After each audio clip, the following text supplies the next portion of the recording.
It's 9-goal thriller at Spain. How do you feel about the game?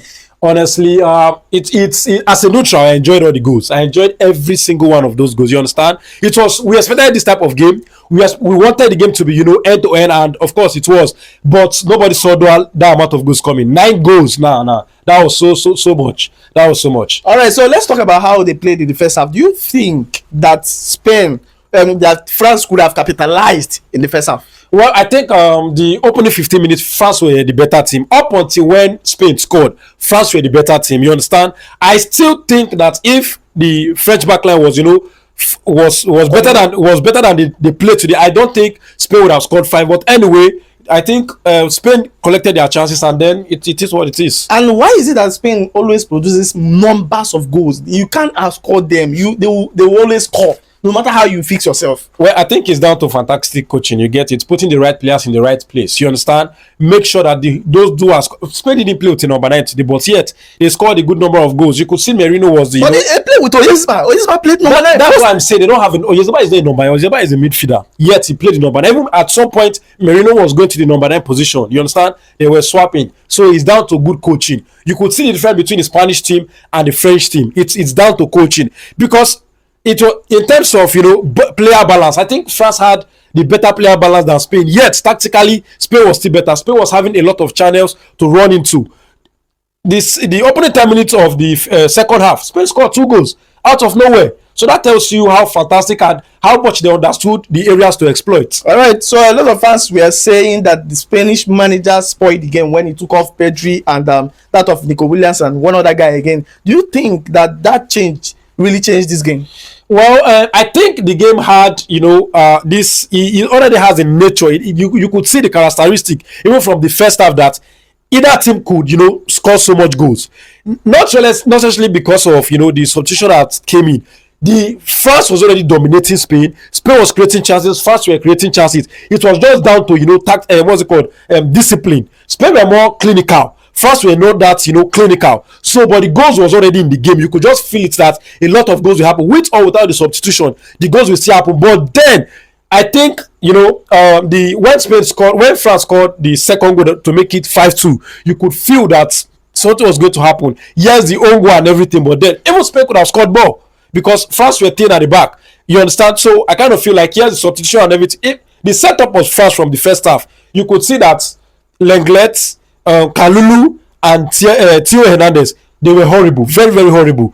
And then when Spain to make their own substitution, when Vivian came in, when this other guy too, what's the name of this? I've forgotten his name. When he came in too, you could feel they were very lazy. They didn't enter the game as quick as possible. Fast capitalized and everything. It was just a case of doing what you have to do on time. Yeah. Then why is Deschamps not taking his own time to select his players, make sure they gusto them, those guys that came in and their game changed a bit better, started the game. Yeah. Well, you could see that Kalulu, I think there were 2 chances today fell to Kalulu. One fell to Dembele, but he was unlucky, he hit the bar.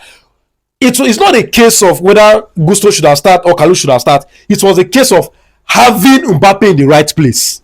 You understand? Though a fantastic player, yes, but I still feel Thuram should have started. Mbappé starting out wide.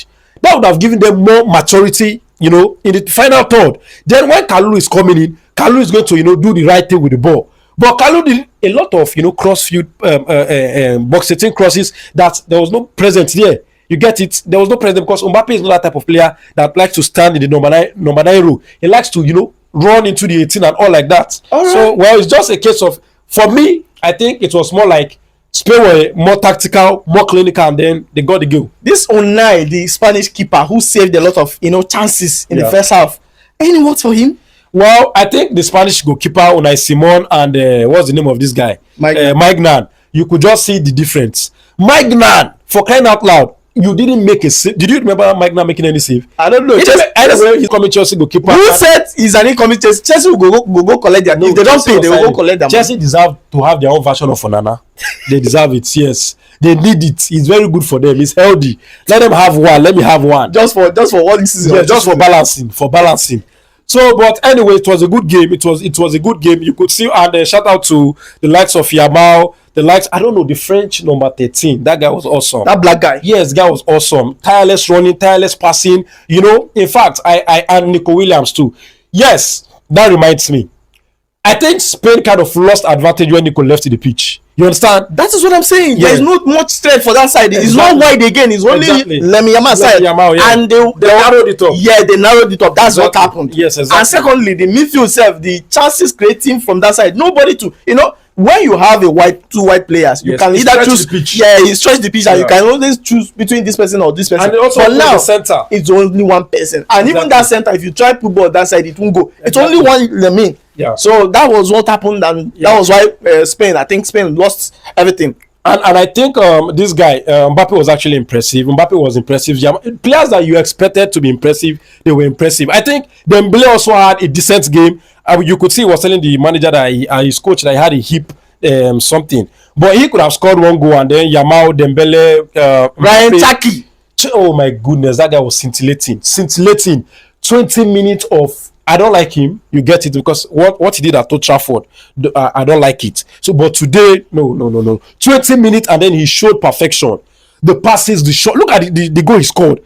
It was, top level technique. The trapping, the slapping, everything. This was a goalkeeper that was proving difficult to score, and Cherki came in and made it look easy. Yes. So yes, honestly, Cherki was on top of his game, and the pass to Kolo Muani too. This Kolo Muani of a guy, every tournament, they always get one bad moment. Exactly. Why are you staining your leg, or why are you staining your clothes? You can even the French coach was pissed, because I mean, what are you looking for in the sky? Play low ground shot so that it can go inside. Even if you play a low ground shot, it might deflect and go in. Yeah, exactly.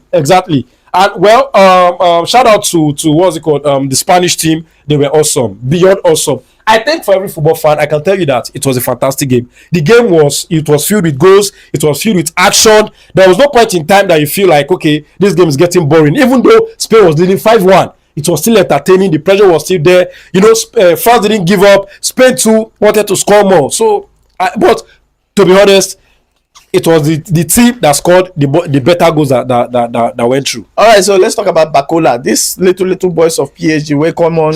He was able to being substituted, and also this our star boy for England, for this Crystal Palace guy when they know you. Okay, Olise played in the first half. It's covered defense. No, Olise had a poor game relatively. You get it, compared to what he can do with the ball. I think he had a poor game in the first half. He was not doing too much, and he was benched. Exactly. He had to go to the bench. Rightly so. He had to be on the bench, because when Cherki came in, you could see immediate impact. It was so immediate. You get it. Cherki was all over the pitch. Where the passes should be.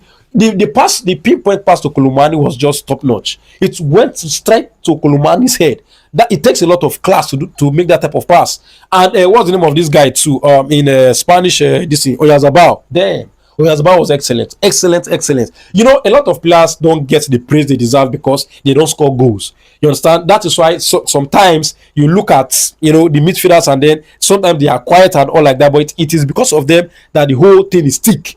You get it? So congratulations to Yazabal. I think I like the way he played today. All right, so what an entertaining game. Very, very entertaining. So guys, tell us what you think. What your thoughts are on the comment section. Don't forget to follow us on all social media platforms at Football Analysis, and also subscribe to our YouTube channel. Thank you for watching, and see you on the next one.